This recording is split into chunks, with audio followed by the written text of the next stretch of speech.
Well, good morning, everybody. Happy Memorial Day to you. Hope you have some great plans today to spend time with family, maybe go barbecue, sit by the pool.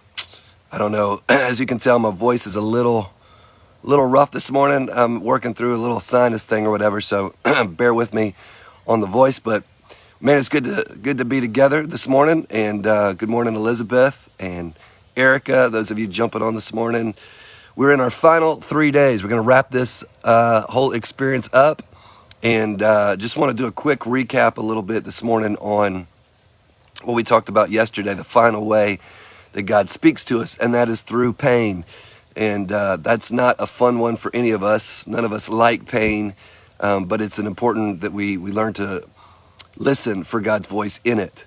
And so we talked yesterday. We know God is not the author of evil, right? God doesn't necessarily, he doesn't enjoy, just like any parent doesn't enjoy watching his kids experience pain. But a good dad, just like any good dad, he will allow pain at times and even use pain for our growth. And so I wanted today just to give you a simple way to kind of, what do you do? You know, when you're in pain, often it's hard to discern God's voice when you're in those moments. And I wanted to give you kind of a way to turn the question around, because here's the question that most of us ask when we're in a difficult situation. Good morning, PJ, Alicia, Heather, great to see you guys, Cindy, Tylis. Maybe you can relate. When you're in pain, here's what I usually do. I ask why, right? Why, God, is this happening? Or why me? We want to know why. And that's okay to ask that question. Even Jesus asked that question on the cross. He said, why have you forsaken me, God? But just know that we don't always get the answer to why. And really, often, it's not the best question. I think the best question when we're in those painful moments and those painful situations is not to ask why, but to ask what. So not why is this happening, but God, what are you trying to say to me through this? God, what are you trying to teach me? God, what can I do? What should I be doing during this season of pain?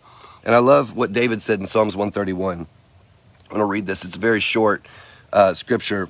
But David said, Lord, my heart is not haughty, nor my eyes lofty.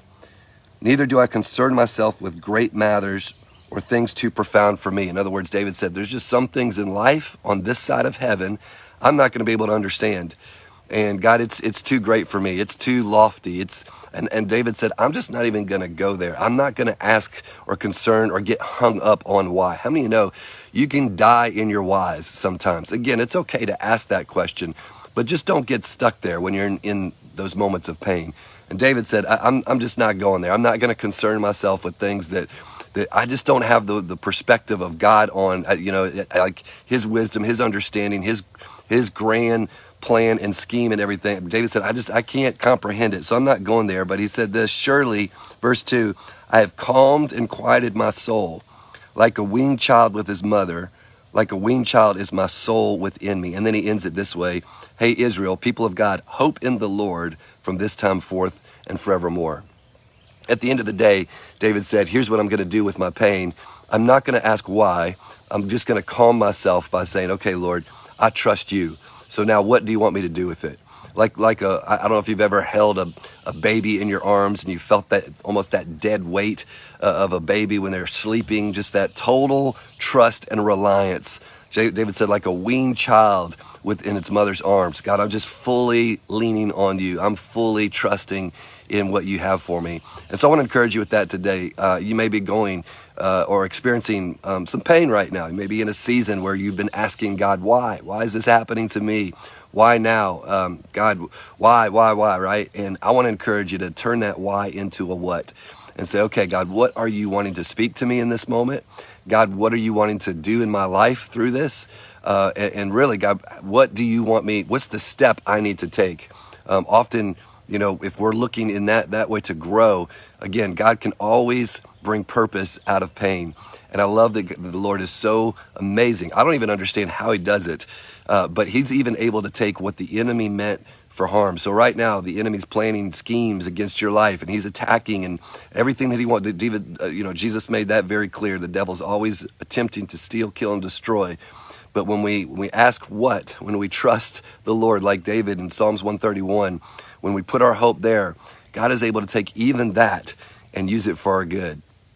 So know that when you're in those seasons of pain, know that God is and still wanting to speak to you. He wants to meet you in that place of pain. He wants to, like we talked about yesterday, reveal himself to you there, and he wants to redeem it.